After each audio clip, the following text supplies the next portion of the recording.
Today on Kitchen Catastrophes with Melissa, we will be making pulled spaghetti squash tacos. This recipe comes about, oh goodness, Fitzy, you're not supposed to be here. I know. Yeah, I'm gonna need to wash that countertop. A friend of mine gave me this spaghetti squash from his very own garden, but with the caveat that I had to make an episode using the spaghetti squash. So I decided, let's do something more than just like bake it and put some seasonings on it. So pulled spaghetti squash tacos are what's up for today. So the first thing we need to do actually is we are going to bake the squash. Heat the oven to 400. Then I'm supposed to just poke some holes in the squash with a knife and put it on the baking sheet. Voila! And bake it till it is easily pierced with a knife, which is about an hour. So I'm going to get that started and we'll be back. While that is baking, perhaps I should go ahead and prep some of the other ingredients so that we'll save some time. So one of the ingredients we're going to prep is a small onion. So I'm supposed to just chop this guy up. So there we go. I'm going to take off the ends.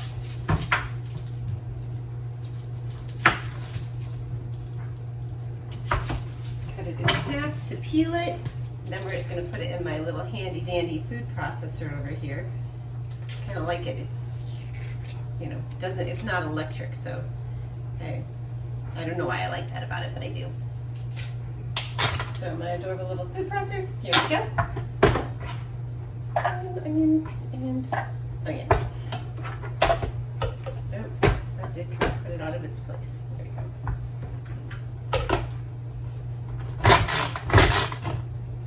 Just like that. Oop. There's some onion and it's on the countertop too. Alright, next we are supposed to mince a couple of cloves of garlic, so let's get those garlic cloves out. There's one, and two. Got anything where you put the knife on it and smash it? That used to terrify me. I was afraid I was going to cut myself. Well, I guess I didn't say terrify, but it was kind of scary. But now that I'm used to it, no biggie, right? Wow, that clove had like 2 in it. Okay, well, it's all right. I like garlic, so if there's a little too much garlic, oh well, I'll survive. Keep the vampires away. And into the handy dandy mincer that it goes.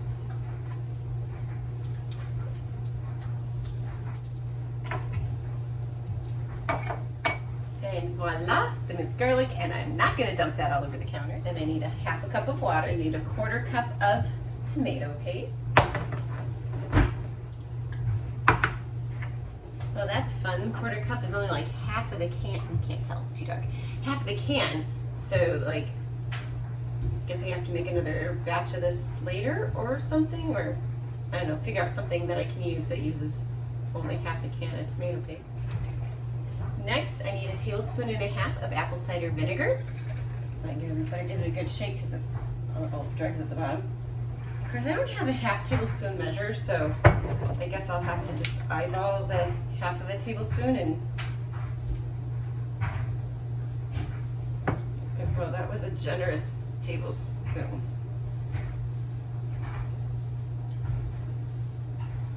I hope that's good. The next thing I need is going to be some maple syrup, but I think I'm going to wait on this just because it's sticky. So I'll wait and measure this when it's ready. But I can prep the next ingredient, which is a 1.5 tablespoons of soy sauce. So I guess I get to practice guesstimating 1/2 tablespoon again.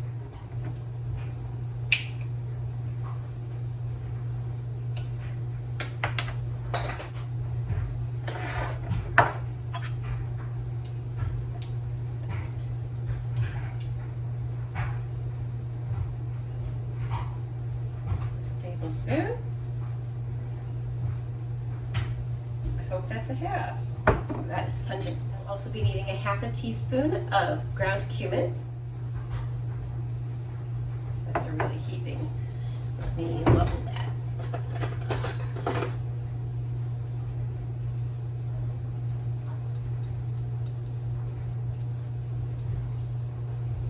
And finally, a 1/2 teaspoon of liquid smoke. So I got this, I guess, for a different recipe a while back, and I kind of was wondering when I was going to use it again, and well, using it in. Now I guess that was for the fake bacon, wasn't it? Half a teaspoon of liquid smoke. Okay, all prepped and ready. So now I guess we just wait.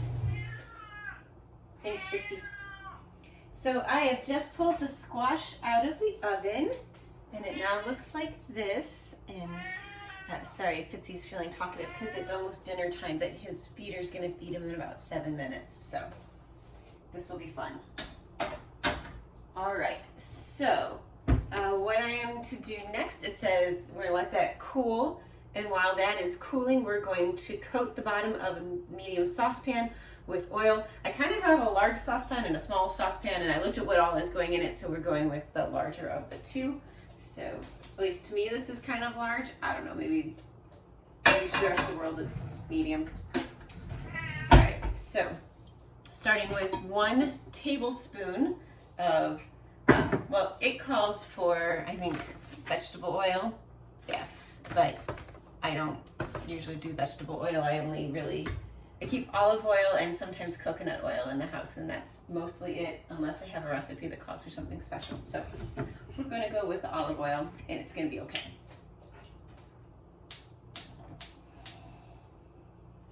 All right, so today's, I do have a story for you.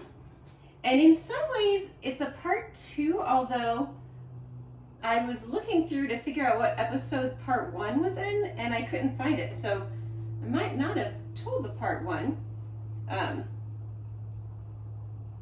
But anyhow, this story harkens back to the days of when I was attempting online dating. I don't plan on ever going there again. But yesterday, I was out with a friend, my birthday twin, if you will, and we discovered something very interesting. So I'll tell you that in just a moment, but first I'm gonna put some things in here. So I put the oil in there, and now we are going, once the oil is hot, I'm supposed to add the onion and saute that. So.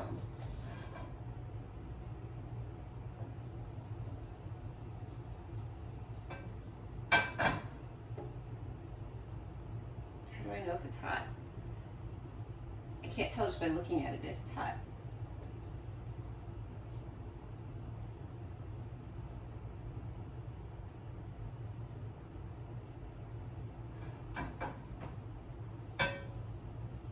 Well, it's a lot thinner than it was, so I'm going to assume it's hot. And I'm starting to hear like tiny popping noises, so I'm going with it's hot.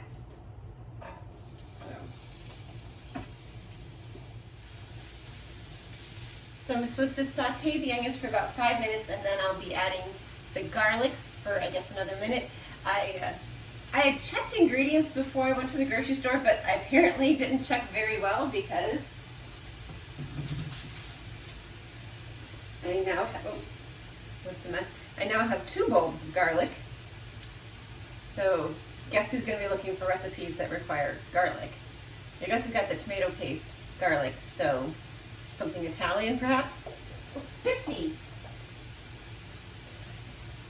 Cat was under, and now he's looking at me like, how could you? Okay, I suppose while that sautés a little bit, I can tell the story, because it's not a very long story. So my friend and I went out to the flea market yesterday, and then we went out to dinner at an Indian restaurant, because that's what we do. I don't have a lot of people that I know that eat Indian food, and she and I both really love Indian food. In fact, she's the one that introduced me to Indian food.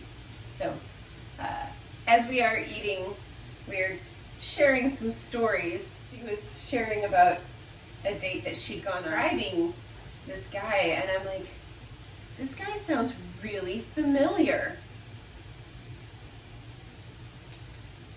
Yeah, that's because this is a guy I went on one date with maybe 10 years ago, who also, oddly enough, maybe 3 or 4 years ago, no, 2 or 3 years ago, out of the blue, friend requested me on Facebook. That was a little awkward. But the reason I knew it was the same guy, and then we were able to confirm with pictures, was that this guy has a slightly unique hobby. dare I say, more of an obsession than a hobby. And we'll just say other things about the personality was like, oh, I think this is the same guy. So oddly enough, my friend and I now have gone on a date with the same guy. Now I'm going to go ahead and add in some garlic. And that's supposed to go for about a minute with the garlic. And once that has been sauteing for a minute, until it says until very fragrant, then I get to add, I think, just about almost everything else. It's still one other ingredient after that, but it gets added, I think, towards the very end. So, and it's a fun one because it says to taste, which means I get to guess. I don't really have any substitutions in this particular recipe today, so I guess we're more likely for success. I think it's time I can start adding the other ingredients. It does also say that I can add additional water if it seems like it needs it later. So here we go, here's the water.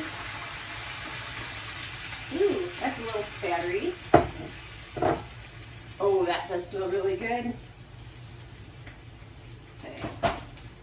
And the tomato paste, the half a can of tomato paste, because tomato paste cans aren't small enough as it is, I guess. Why do they make tomato paste cans so small?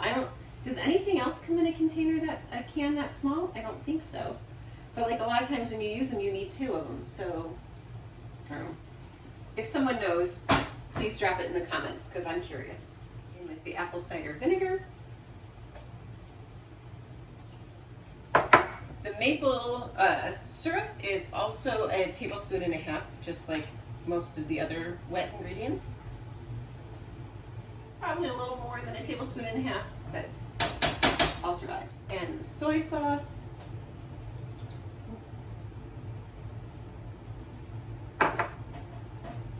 And liquid smoke.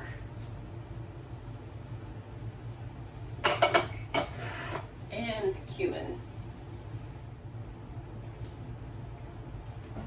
Okay, now that that's all blended, supposed to bring it to a simmer, lower the heat and allow it to cook at a low simmer, uncovered for 10 minutes. So low, I'm going to set a timer because otherwise I'm going to lose track of time. Okay, in the meantime, while it's doing that, I'm going to check on my squash and see if it's cool enough to handle, because when it's cool enough to handle, I'm going to cut it in half.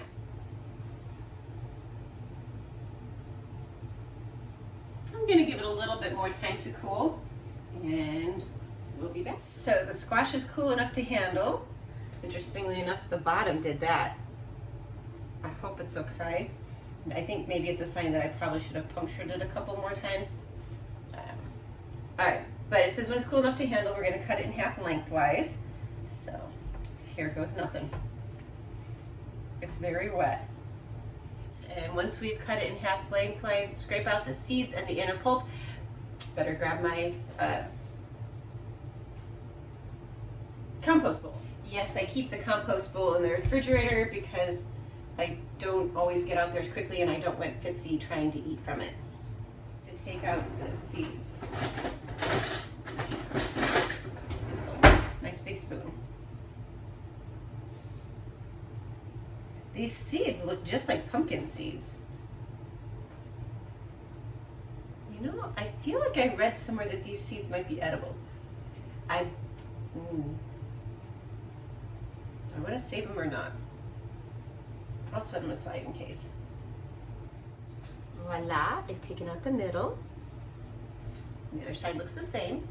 So now I'm supposed to scoop out the inner flesh and add it to the sauce mixture.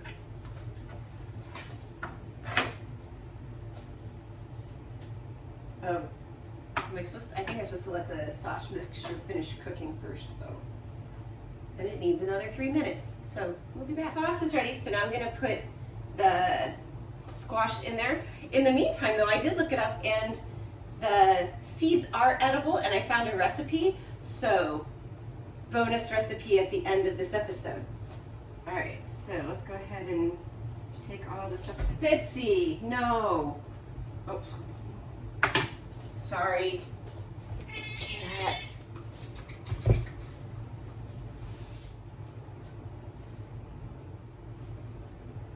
Yep, I'm supposed to remove the heat. So I just turned off the gas, so we're good. I blame Fitzy. Right. He distracted me.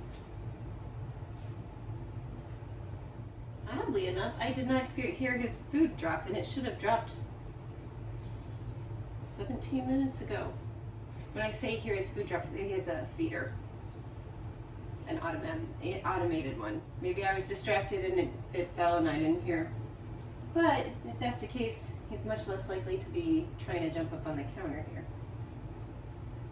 Okay, so now that the inner flesh, as they called it, is in the sauce, I'm supposed to use a fork to pull the mixture into strands and then stir a few times, and then it's ready. Now, this recipe did come with a recipe for an avocado slaw, but I decided when I was grocery shopping, I kind of felt like I had enough stuff on my list, so, and I was just like, no, I'm not going to make extra stuff. And I have some individual guacamole packets. So I'm going to put this on the tortilla with a little bit of spinach, a little bit of tomato, the guacamole, and of course I realized I should have picked up some fresh cilantro. That would have finished it off perfectly. I'm not quite sure if this is the consistency it's supposed to look like. I need something else to help with the pulling process. I've never made anything that was supposed to be pulled before. The only other thing I think of people doing pulled is like pulled pork, but I don't do pork. Oh, there's a random seed in there. I'll pull that out.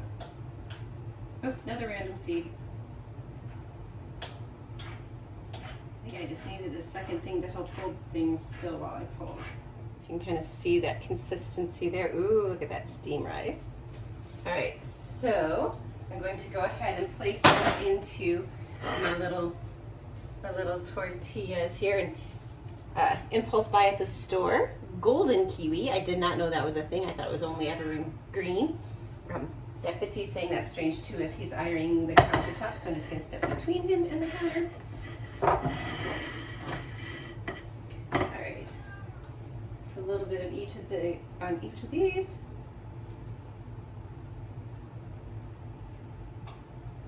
And then I cut up a little tomato to go in there, a little bit of guac.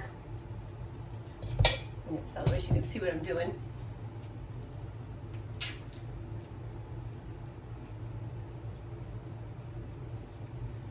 A little guac. I'll go ahead and take a quick taste test on this.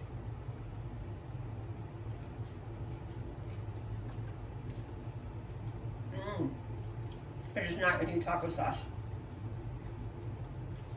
Alright, it's good. Also going to try my little golden kiwi now. Oh, well, I guess it's fresher than I thought it. Maybe I thought the kiwi might not be quite ripe, but that cut through really smoothly. Tastes pretty much the same as the green kiwi, so I guess I'm taken in by marketing. But I did check my produce book just to see if it was like something weird and new someone just invented to try to sell stuff, or if it already existed. And it already existed when the book was made, so I guess it's been around. It supposedly has as much potassium as a banana, so if you need more potassium but can't eat bananas, golden kiwis if you can find them. Well, we're going to temporarily end this episode so I can eat my dinner, but we'll be back in a little bit with the seeds. So time for our bonus recipe. So I have another baking sheet ready with a little bit of parchment paper. The oven is preheated now to 300, and I'm supposed to toss the spaghetti seed. Oh, I guess I got to get the seeds out of the goo, because that's technically what you call that, right? It's the goo. I don't know exactly what it's called, but it's going to take me a minute. All right, so I have separated the seeds, and so we have just the seeds in here. And of course, as I was separating, I happened to look on the counter and realized I forgot something for the tacos, and that was the seasoning I said I could put to taste, and that was some cayenne. I actually bought cayenne just for that purpose. I totally forgot. So I can tell you it's good without the cayenne, but I'm sure the cayenne, that little kick, probably really nice. So I'm just gonna put that back because I don't want to accidentally put it in the seeds. So to the seeds here, I am now going to toss these with some extra virgin olive oil and some maple syrup and some cumin, which that surprised me a little bit, and some ground cinnamon and some kosher salt. So I'm going to get on putting those. First, we're going to start with half of a teaspoon of the EVOO.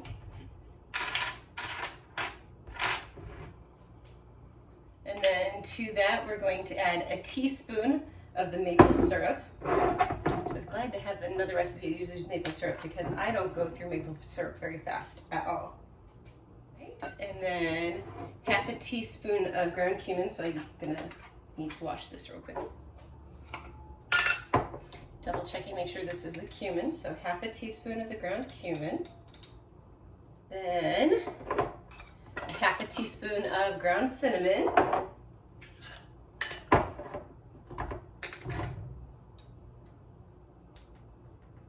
I'm going to let this be a heaping teaspoon because I like cinnamon a lot.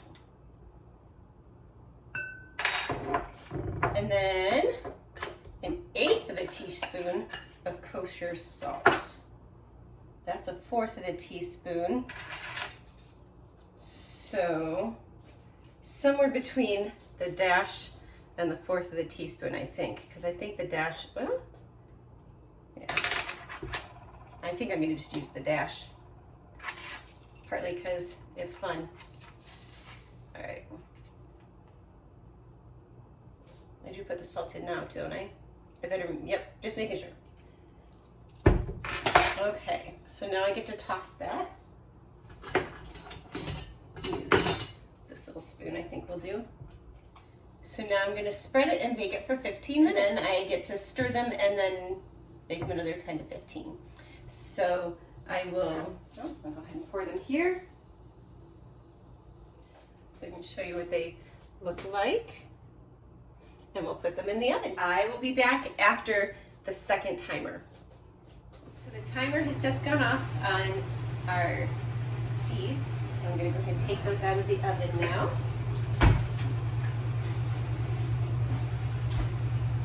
Here's what. Okay. Wonder if they're too hot to eat or not, but I guess we'll find out. Okay, just one of them.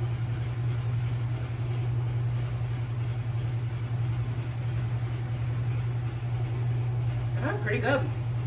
Surprised me. I was kind of expecting the cumin might make them taste a little weird. And I thought it might be the kind of thing where I just cross cumin out of the recipe. It's actually pretty good. So, that was another episode of Kitchen Catastrophes with Melissa. Have a great day.